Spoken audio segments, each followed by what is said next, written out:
안녕하세요. 저는 카페를 운영하고 있는 30대 후반 여자입니다. 저는 얼마 전 남편과 이혼하고 혼자가 되었습니다. 보통 이혼을 하고 나면 경제적 상황 때문에 이혼을 한 것을 후회하는 경우가 종종 있다고 하는데요. 여자들은 보통 결혼, 출산 등으로 경력 단절이 되고 다시 재취업이 힘들 경우에 이혼을 후회할 때가 있다고들 하던데 제 경우에는 정반대입니다. 오히려 남편이 이혼 후에 닥친 경제적 상황 때문에 후회를 많이 했거든요. 다시 합쳐보자고 저에게 몇 차례 애원도 했지만 저는 단칼에 거절을 했고 만족스러운 돌싱으로서의 삶을 살아가고 있습니다. 저에게 어떤 일이 있었는지 이야기해 보겠습니다. 저와 남편은 서로가 서로의 손님이었던 관계였습니다. 제 카페로 남편이 커피를 사러 종종 왔는데 자주 얼굴을 보게 되면서 자연스레 개인적인 얘기도 조금씩 하게 되었어요. 집이 근처냐던지 회사가 근처냐던지 하는 가벼운 대화요. 그러다 그 남자가 자동차 영업사원을 한다면서 저에게 명함을 한 장 주었습니다. 그맘때 마침 저도 차를 한 대 사야겠다는 생각이 들어서 그 남자분에게 연락을 했고 상담 후 그 남자분에게 차를 구매하였습니다. 그 남자는 저희 카페 손님이었고 저는 그 남자에게 차를 구매한 손님이었던 거죠. 차를 계약하기 위해 여러 차례 따로 만난 그 남자는 매너도 좋고 친절하고 또 솔직한 편이었습니다. 이런 옵션은 굳이 넣을 필요가 없다던지 본인 차라면 어떤 옵션만 넣겠다며 정직하게 얘기를 해주는데 본인의 실속보다는 저를 위해 그렇게 말해주는 게 고마웠습니다.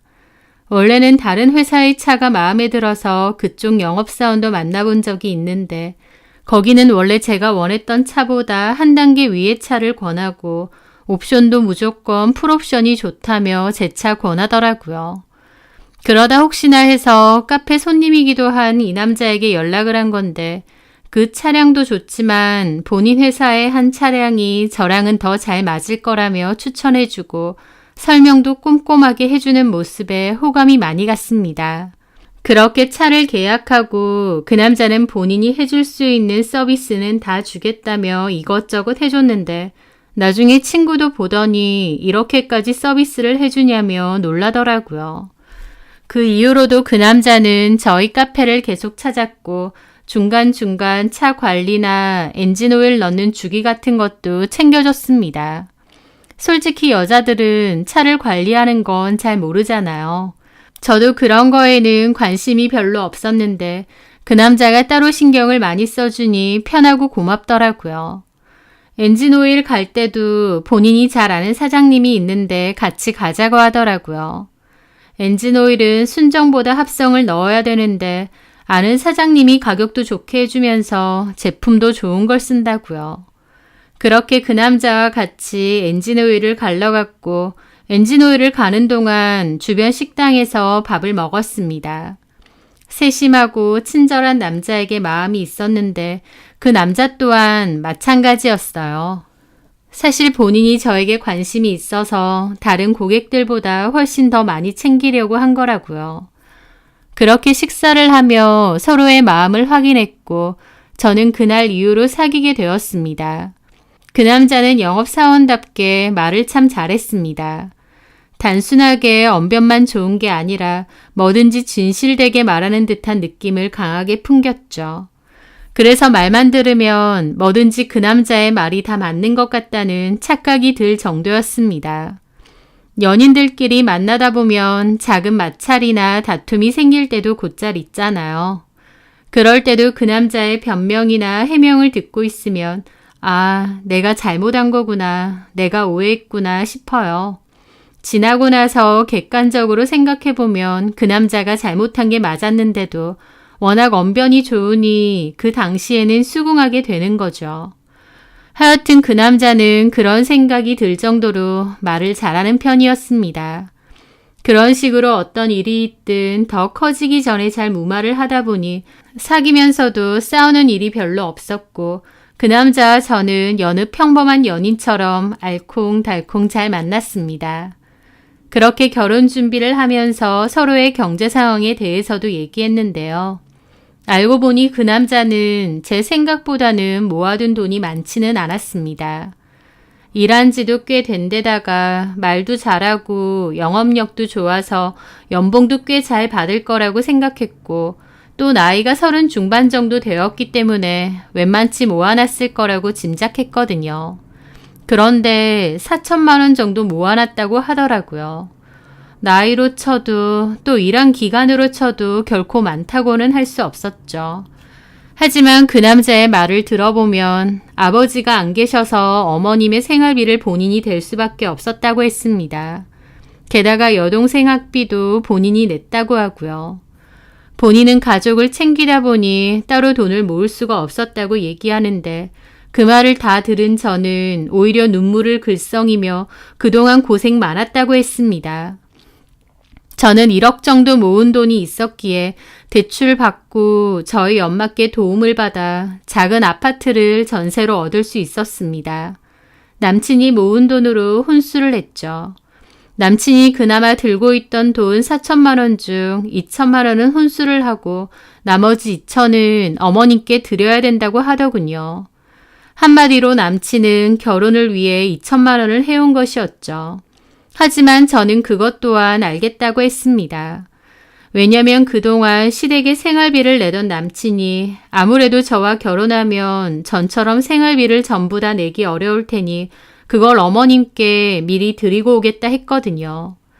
남편이 들고 오는 돈도 거의 없는 데다 시댁 생활비까지 계속 내드려야 되는 상황임에도 결혼 후 저는 나름 행복하다고 결혼 잘했다고 생각했습니다. 왜냐면 제가 하는 카페가 장사가 좀 잘 되는 편이어서 아주 넉넉하진 않아도 두 사람 생활하기엔 충분했고요.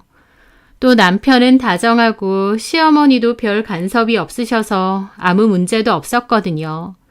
그리고 저는 제 조건에 이 정도 남편이면 충분하다고 생각했습니다. 사실 저에게는 남편에게 말하지 못한 비밀이 하나 있었거든요. 그 비밀이란 건 제가 미혼모의 자식이라는 것이었습니다. 남편에게는 그냥 아버지가 돌아가셨다고 했지만 사실 저는 미혼모의 자식이에요.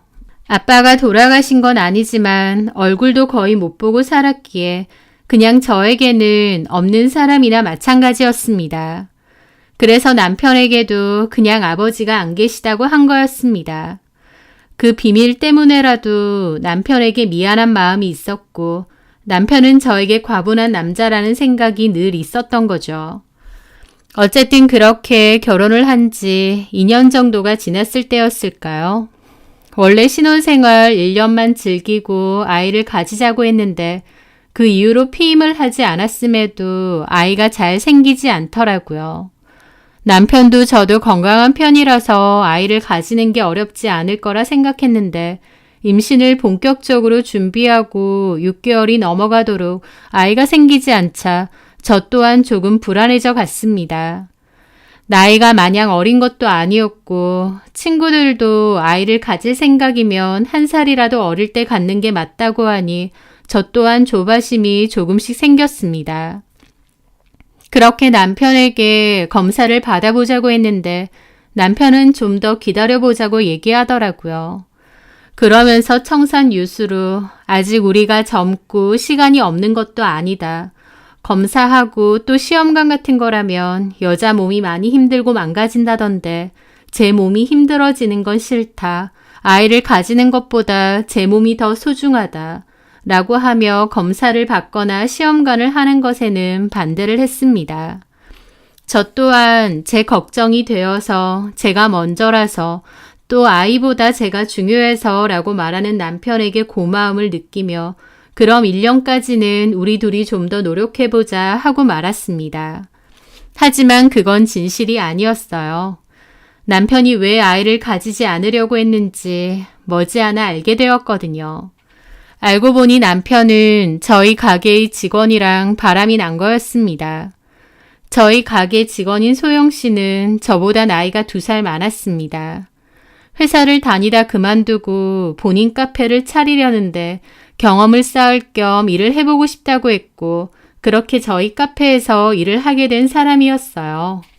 본인 아버지가 건물주라 돈이 많다고 하면서 아버지 건물 1층에 카페를 차려준다고 하는데 본인은 경험이 없는 상태에서는 아무리 자리가 좋아도 안 될 것 같아서 먼저 일을 해보고 싶다고 하더라고요.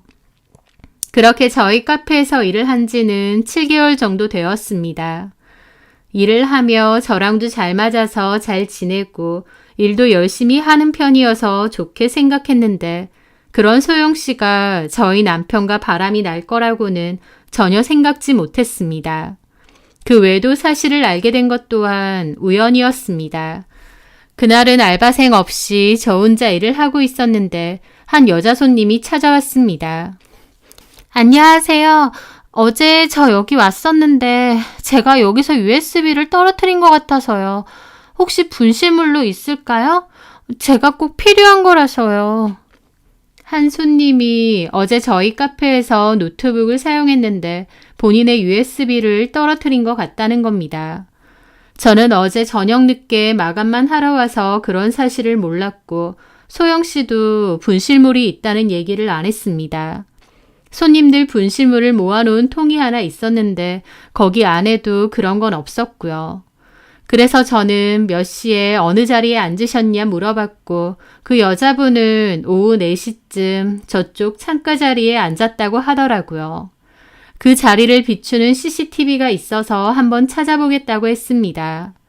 그렇게 그 여자분의 연락처를 받고 저는 제 폰으로 어제 날짜의 CCTV를 확인해 보았습니다.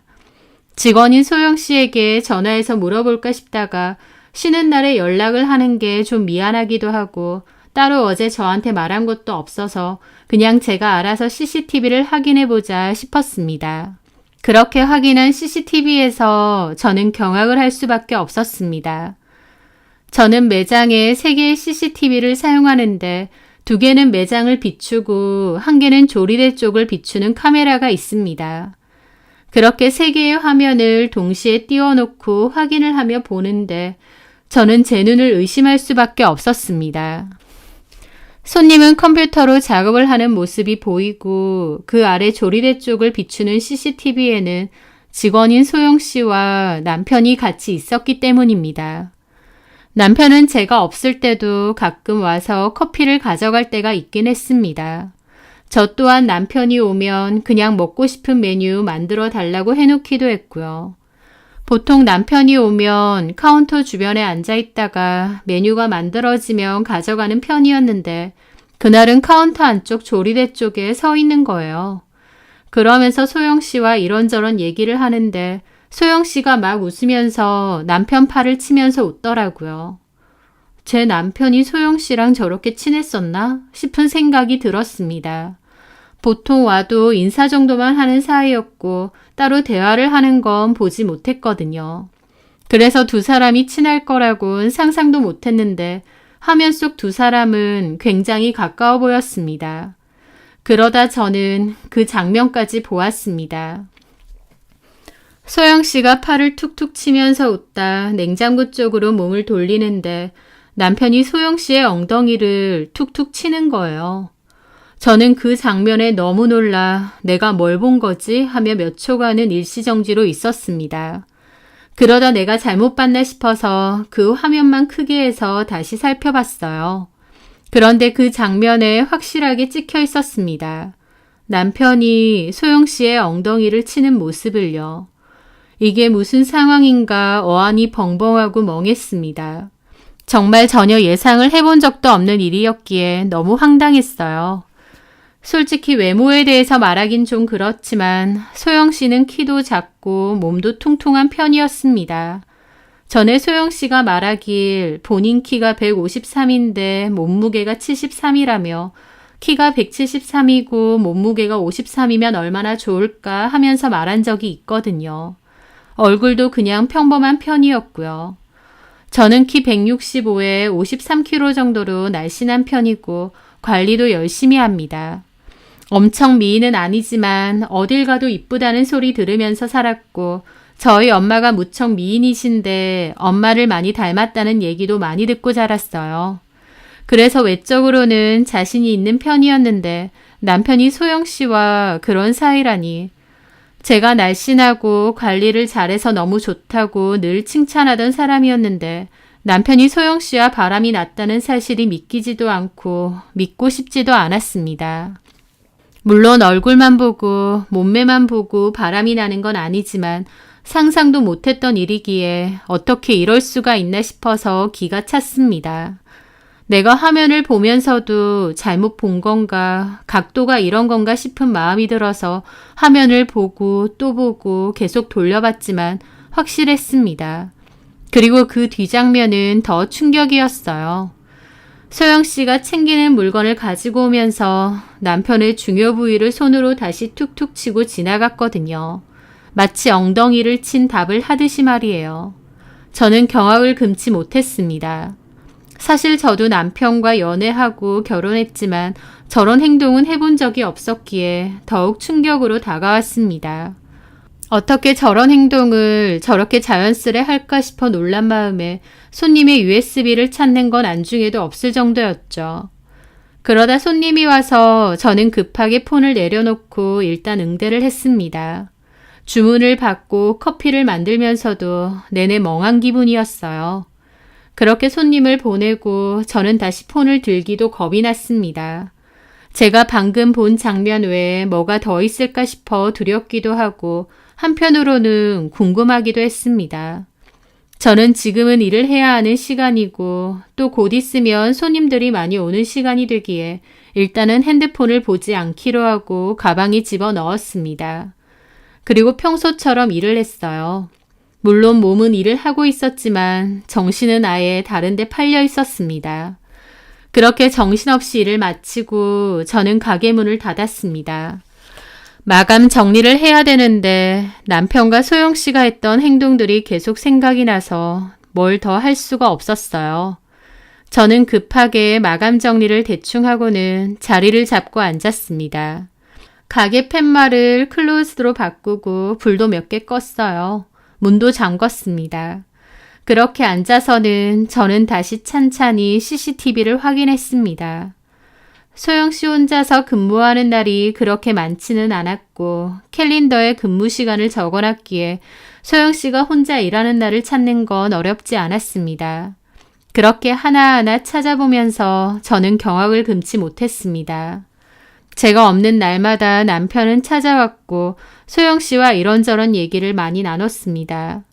소영 씨는 남편이 찾아오면 일을 그만두고 남편과 계속 뭔가 대화를 나눴어요. 그러면서 자연스레 몸을 터치할 때도 많고 몰래 뽀뽀를 하는 장면도 찾았습니다. 그 장면을 보면서 헉 하는 소리가 절로 나왔을 정도로 놀랐어요. 그렇게 저장된 CCTV를 모두 돌려보고 나서 제가 내린 결론은 둘이 불륜 관계라는 것. CCTV 저장이 한 달 정도 되었는데 그 전부터 이런 더러운 관계였을 거라는 것. 그리고 도를 넘는 스킨십으로 보아 아마 둘이 갈 때까지 간 사이라는 걸 확신할 수 있었습니다. 결혼한 지 얼마나 되었다고 이런 행동을 하는지, 그것도 내 가게에서 내 직원과 이럴 수가 있는지 남편이 너무 더럽게 느껴지고 몸서리 쳐지게 싫어졌습니다. 저는 그 영상들이 나중에 지워질지도 모른다고 생각해서 따로 제 USB에 저장을 해두었습니다. 그리고 남편에게는 엄마가 너무 보고 싶어서 친정에 다녀온다고 했죠. 남편도 잘 쉬고 오라며 다정하게 말하더군요. 저는 친정에 가지 않고 친구네 집으로 향했습니다.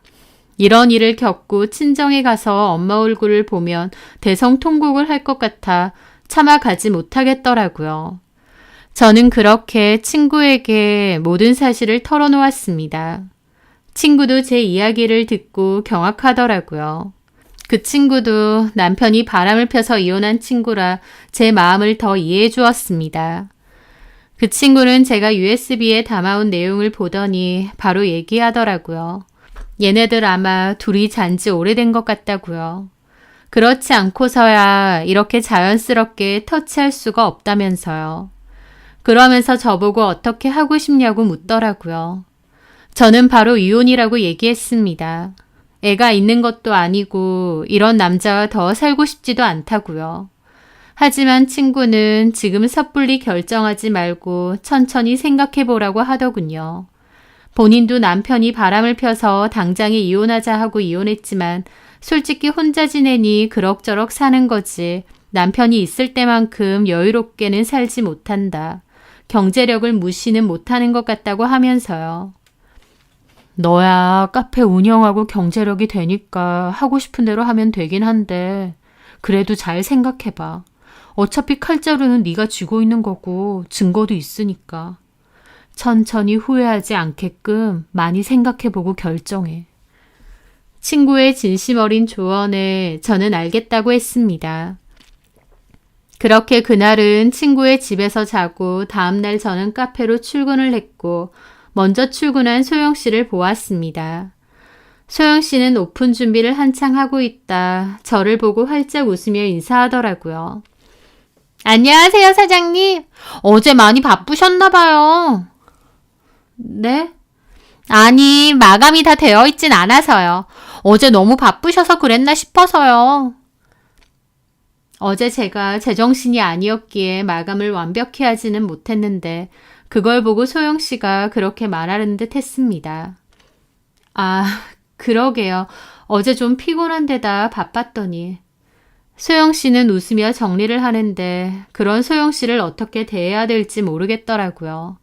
그런데 소영 씨가 갑자기 사장님, 제가 깜빡했는데 엊그제 손님이 USB를 놓고 가신 분이 있어서요. 나중에 말씀드려야지 했는데 앞치마 주머니에 넣어두고 깜빡한 거 있죠? 하며 어제 찾아온 손님의 USB를 건네주는데 그제서야 나 어제 그거 찾으려고 했었지 싶었습니다. 저는 안 그래도 어제 손님이 찾으러 왔었는데 내가 우리 직원에게 물어보고 연락 준다고 했다며 어제 CCTV를 본 것에 대해서는 말하지 않았습니다. 그리고 저는 최대한 티내지 않으려 노력했지만 평소와는 다른 모습에 소영 씨는 몸이 안 좋냐며 걱정을 하더라고요. 저는 좀 그런 것 같다며 신경 쓰지 말라고 했습니다. 그 뒤로 집에 들어가 남편과도 마주쳤지만 남편의 얼굴을 볼 때마다 그 장면들이 떠올라서 너무 힘들더군요. 남편이 바람을 피는 것을 알아채도 바람 피는 증거를 찾기 위해 아무렇지 않게 평소처럼 지내는 사람들도 있다는데 정말 어떻게 그렇게 하는 거지 싶을 정도로 포커페이스를 유지하는 것이 저는 너무 힘들었습니다. 그렇게 지내면서 고민을 하던 저는 친정엄마의 연락을 받게 되었습니다. 집으로 좀 오라고 할 얘기가 있으시다고 하면서요. 안 그래도 이 사실을 엄마께 말씀을 드려야 될지 고민했는데 차라리 잘 되었다며 이 기회에 말씀드리자 싶어 친정으로 향했습니다. 그런데 그곳에서 저는 경악할 수밖에 없었어요. 왜냐면 집에는 뜬금없이 저의 아빠가 계셨거든요. 이제까지 살면서 없는 분이나 다름없다 생각하고 살았는데 그 아빠란 사람이 저희 집에 있었던 겁니다. 저희 엄마와 아빠에게도 사연이 있었어요. 저희 아빠와 저희 엄마는 과거 사귀는 사이였는데 연애 도중 제가 생겼다고 했습니다. 하지만 아빠의 본가에서 엄마를 결사 반대하셨고 다른 여자분과의 결혼을 시키셨다고 했습니다. 그렇게 엄마는 저를 낳고 미혼모로 생활을 하셨는데 아빠의 본가도 그렇고 아빠 본인도 사업을 하시는 분이라 여유가 있으셔서 경제적으로는 계속 엄마를 도와주셨다고 해요. 얼굴은 못 보고 살았지만 경제적으로는 계속 도움을 주고 계셨다고 했죠. 하지만 양육비 같은 개념으로 경제적인 도움만 받았지 결코 따로 만나거나 사적인 연락을 주고받은 적은 없었다고 하셨습니다. 그건 아빠가 결혼하신 분에 대한 예의가 아니니까요. 엄마도 양육비는 받을 권리가 있다고 생각해서 딱 저 키우는 데 필요한 돈만 받았고 나머지는 일절 연락하지 않으셨다고 했어요. 저는 그런 내막을 어릴 때까진 몰랐고 막연히 아빠가 돌아가신 줄 알았습니다. 그러다가 제가 20살 대학생이 되고 나서야 엄마가 모든 진실을 말해주셨어요. 우리 엄마가 사실은 미혼모였다니, 아빠가 돌아가신 게 아니었다니, 그런 엄청난 사실을 받아들이기에 한참 힘들었던 시기도 있었습니다. 하지만 그럼에도 저를 열심히 키워주신 엄마를 생각해서 나도 엄마에게 잘하고 살자 생각하며 살았는데 그 아빠가 뜬금없이 저희 엄마 집에 같이 계신 거였어요. 그때까지도 엄마가 저에게 얘기를 안 해서 몰랐는데 알고 보니 아빠와 결혼했던 부인이 병원으로 돌아가신 지 꽤 됐다고 했습니다. 저희 아빠는 본부인을 떠나보내고 시간이 흐른 뒤 저희 엄마를 다시 찾아오신 거였어요. 엄마도 말은 안 해도 평생토록 아빠를 내내 기다렸던 것 같고요. 엄마는 미안하다고 하셨고 저는 제 이혼 사실을 얘기하러 갔다가 엄마의 충격적인 소식을 듣고 제 얘기는 꺼내지도 못하고 돌아왔습니다. 제 상황에 엄마의 상황까지 머릿속이 터질 것처럼 복잡하더라고요. 하지만 엄마의 인생이고 엄마가 바래었던 삶일지도 모른다 생각하니 엄마의 삶을 응원해 드리자는 결론을 내렸습니다. 엄마는 평생토록 저만 보고 사셨어요. 제가 알기론 그 흔한 연애 한 번 한 적이 없으셨습니다. 엄마는 마음속에 아빠에 대한 그리움과 마음을 품고 사셨던 것 같아요. 설령 아빠는 엄마가 아닌 다른 여자분과 결혼을 했을지언정 말이죠. 평생 아빠에 대한 마음을 감추고 사셨는데 이제라도 아빠와 함께 남은 인생을 함께 하시는 것도 나쁘지 않겠다는 생각이 들었습니다. 저는 제 입장을 엄마께 말씀드렸고 엄마 또한 이해해 주어서 고맙다고 하셨어요. 아빠 역시도 자기가 원망스러울 텐데 이렇게 이해해줘서 너무 고맙다고 하셨습니다. 그러면서 아빠는 저에게 이제라도 아비 노릇을 제대로 해주고 싶다면서 지금 하는 카페를 아빠의 건물로 옮기는 게 어떠냐고 하시더라고요. 저한테 아예 그 건물을 증여해주고 싶다고 하시면서요. 아빠가 말씀하신 건물은 번화가 10층짜리 건물이었습니다. 그 시세가 얼마인데 제가 그걸 이렇게 받아도 되는 건가 싶더라고요. 하지만 아빠는 그동안 아빠 노릇도 못해서 늘 미안하고 사무쳤다며 아빠도 없이 이렇게 잘 커준 게 너무 고맙다고 하셨습니다. 그러면서 이제부터라도 당신이 가진 걸 아낌없이 해주고 싶다고 하셨죠. 본부인의 자식들도 이 정도는 다 받았다고 하시면서요. 저는 감사히 건물을 받는다고 했습니다. 하지만 지금은 제가 해야 할 일이 있으니 시간을 좀 달라고 했어요. 해야 할 일이 뭐냐고 물으시기에 저는 남편과 제 상황을 다 이야기했고 이야기를 들은 엄마와 아버지는 깜짝 놀라시고 화를 내셨습니다. 특히 아빠가 노발대발 하시는 모습이 어색하기도 했지만 한편으론 아빠가 있다는 게 이런 기분이구나 싶어 조금은 든든하고 뭉클하기도 했습니다.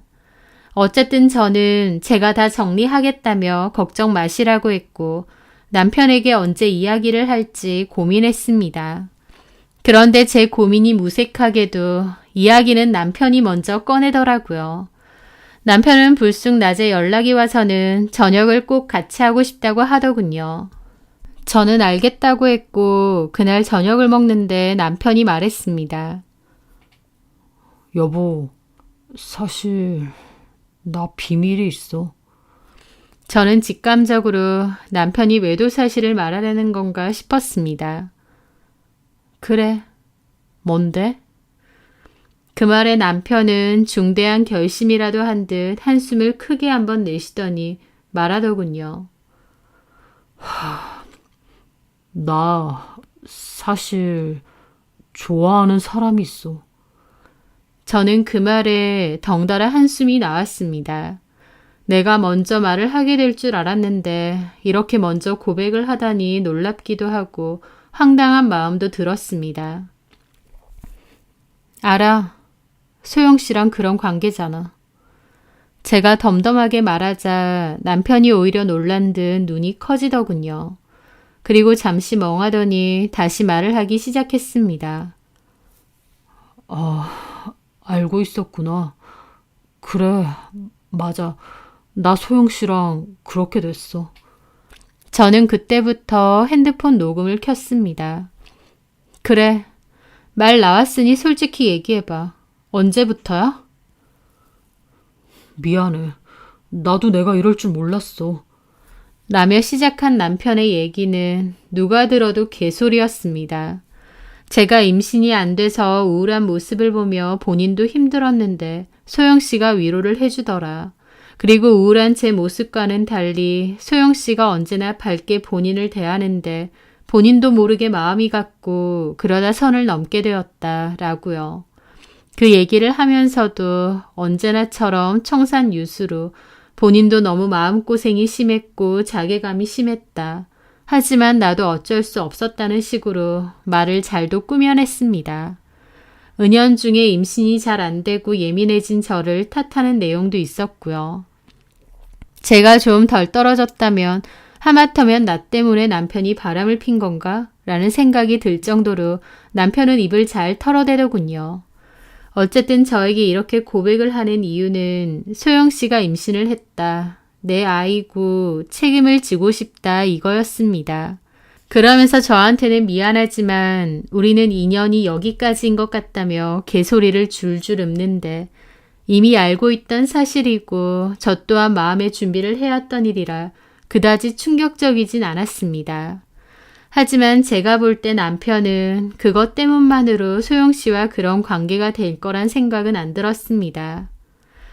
사실 남편은 몰랐는데 영업사원으로서 그다지 실적이 좋은 편은 아니었습니다. 청산유수로 말을 잘하기에 영업력이 좋고 실적도 엄청 좋은 줄 알았어요. 본인 역시도 그렇게 말을 했었고요. 그런데 결혼하고 나서 실상을 알고 보니 아니더군요.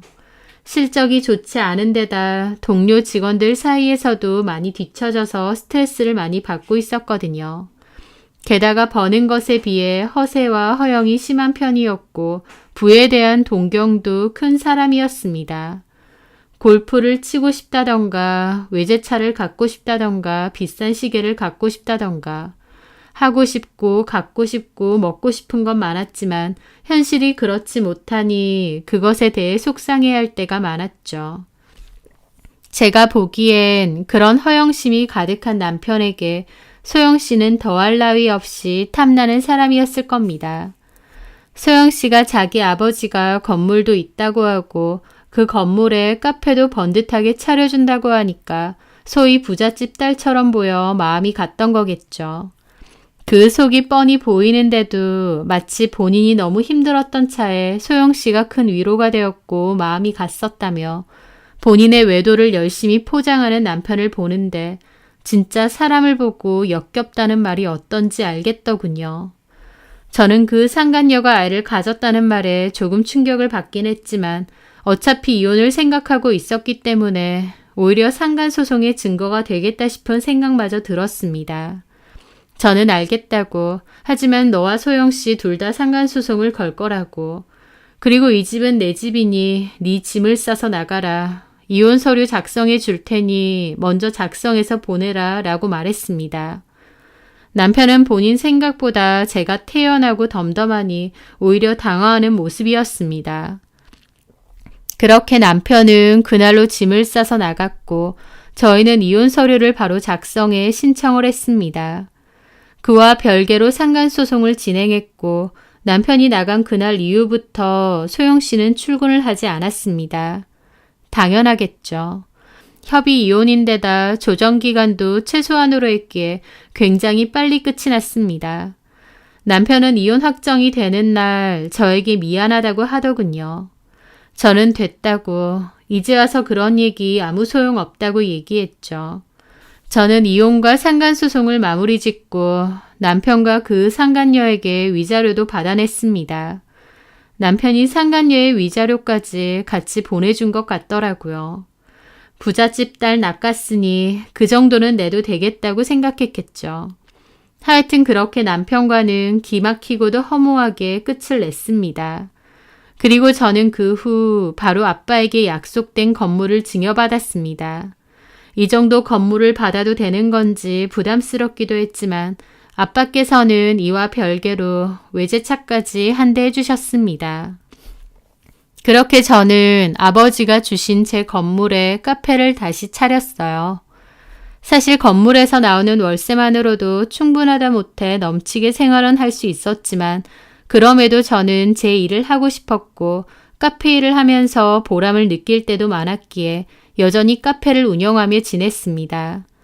물론 직원과 알바생을 고용해서 전만큼 제가 매여 있지 않았기에 더 여유 있는 생활을 할 수 있어 좋았습니다. 저는 아버지께 건물 관리에 대해서도 배우고 골프도 배우고 여가 시간도 즐기며 그 전보다는 훨씬 여유로운 삶을 살고 있었습니다. 그런데요. 원수는 외나무 다리에서 만난다더니 그날은 원래 카페에 가는 날은 아닌데 이상하게 들리고 싶더라고요. 저는 골프 레슨을 마치고 카페로 향했습니다. 카페를 들어서는데 거기서 저는 그 상간녀와 제 전남편을 만나게 되었습니다. 상간녀는 제법 배가 많이 불러 있었고 임신을 한 탓인지 살이 더 많이 쪄 있더라고요. 거기서 남편과 상간녀는 뭔가 불만에 차서 대화를 하는 듯 했습니다. 아, 나 스무디 먹고 싶다니까.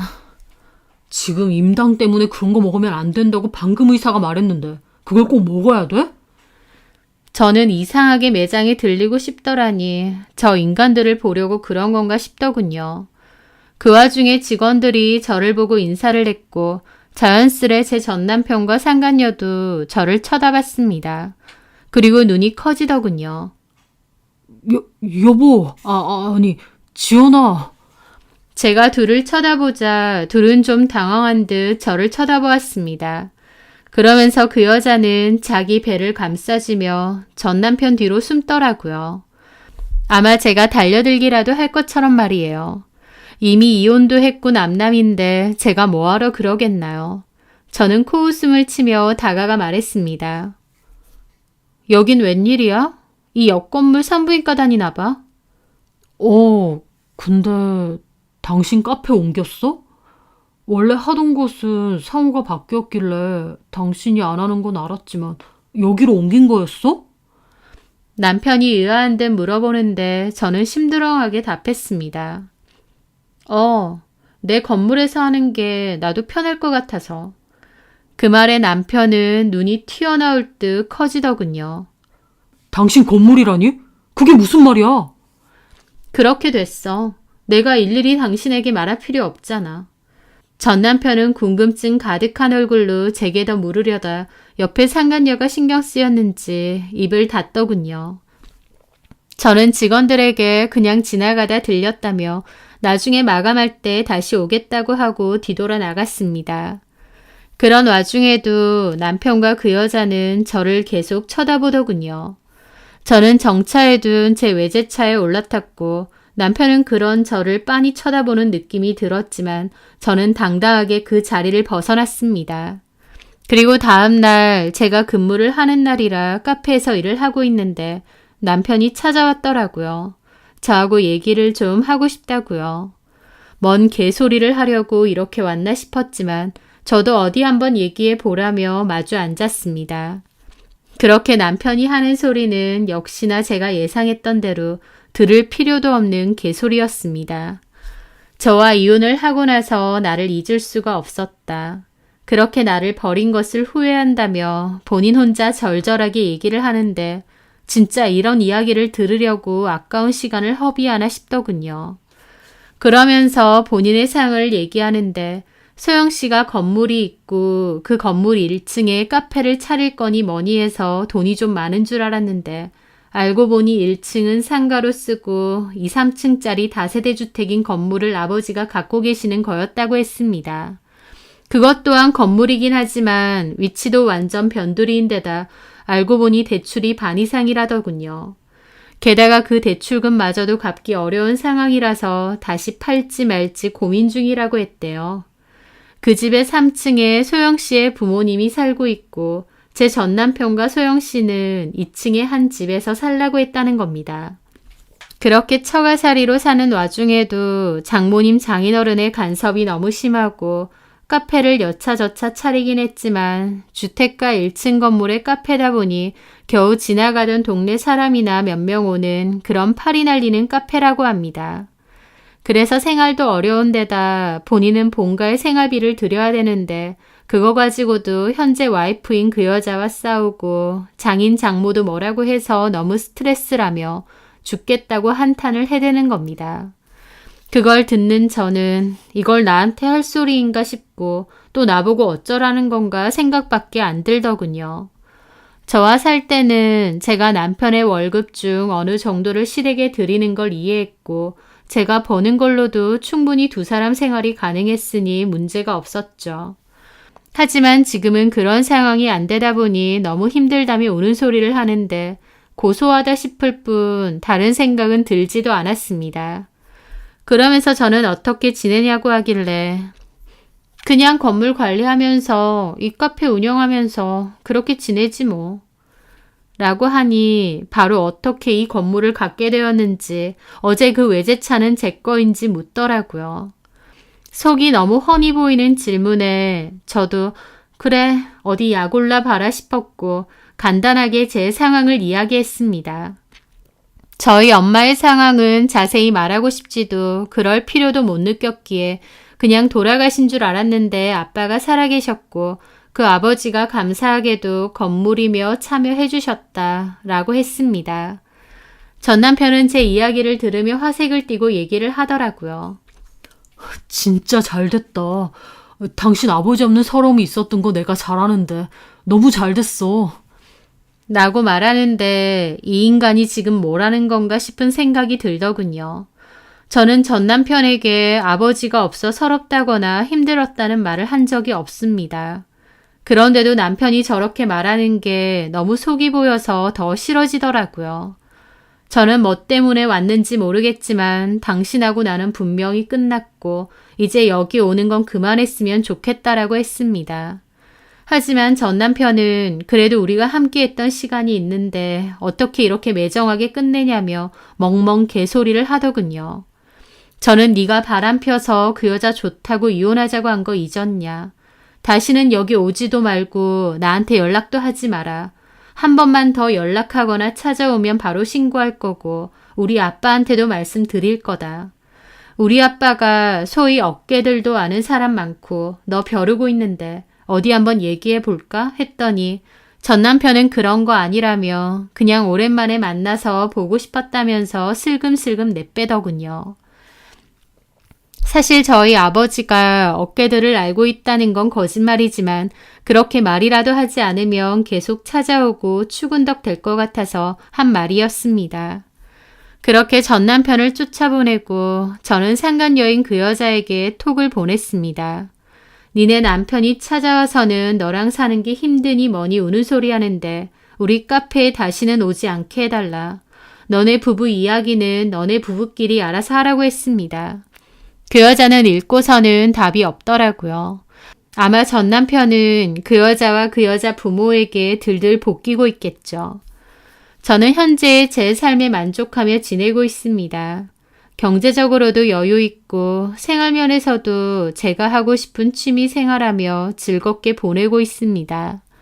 남편이 저를 배신하지 않았더라면 아마 저와 같이 이 생활을 누리며 살 수 있었겠죠. 하지만 남편은 따지고 재다가 지발로 복을 차버렸으니 어쩌겠나요. 제 입장에선 남편이 일찌감치 그런 사람인 걸 알고 헤어진 걸 다행으로 생각해야겠죠. 제대로 똥차였던 전 남편을 잘 정리했으니 앞으로의 제 삶에 집중하고 살고 싶습니다. 제 사연 들어주셔서 감사합니다.